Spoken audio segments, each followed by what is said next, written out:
Hello, everyone. I am NB Geek. Welcome to Neelace's Kitchen.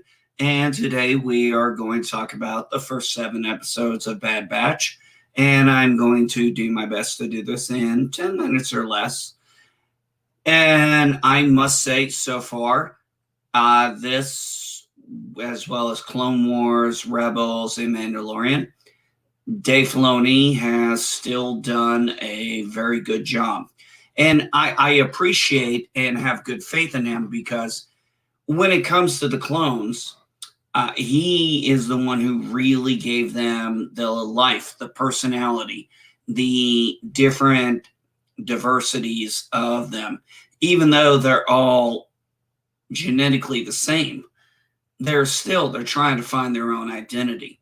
And this was very good throughout the Clone Wars. It really came into play. And I thought that was always very interesting. And then we got, unfortunately, Clone Wars canceled ahead of time. But we got that last season of Clone Wars, which introduced us to the Bad Batch and introduced us back to Echo, which I am going to be honest, I was very thrilled to have Echo back. Honestly, when in Bad Batch I heard Rex say Fives was trying, I was gutted. I remember Fives trying to do what he was trying to do, and unfortunately he wasn't able to get the message out in time, but it shows his death wasn't in vain because some of his brothers got saved. And there's really a thing. They have nobody else. They're trying to take care of their brothers and stuff. And when it comes to these Bad Batches, they are on the mission and then all of a sudden Order 66, but for some reason, they don't seem to understand it. Except for Crosshair seems to understand it. The Regs seem to understand it. But as the show progresses and when Wrecker, which you can tell is going down that route, it's obvious the chip is trying to take control with the headaches. But it says any troopers not conforming to Order 66 are treasonous. See, that's something we didn't think about, but it is something you have to take into effect.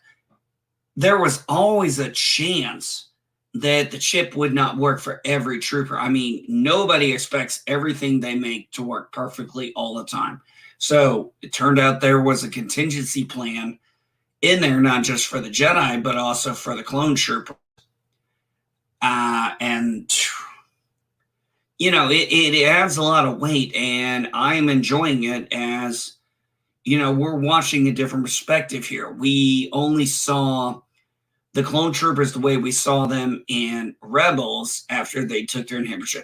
But we didn't see, these clone troopers seeing other clone troopers who are now different and strange to them. And now the Bad Batch, they're fish out of water. They followed orders, went on missions, but now they're kind of SOL. They're trying to figure out how to survive in a universe that with skills they're not familiar with. And then on top of that, you have Omega. And Omega is, for some reason, special. We don't know. She doesn't even know.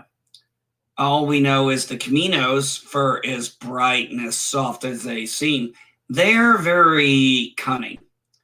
And we know that the Jango Fett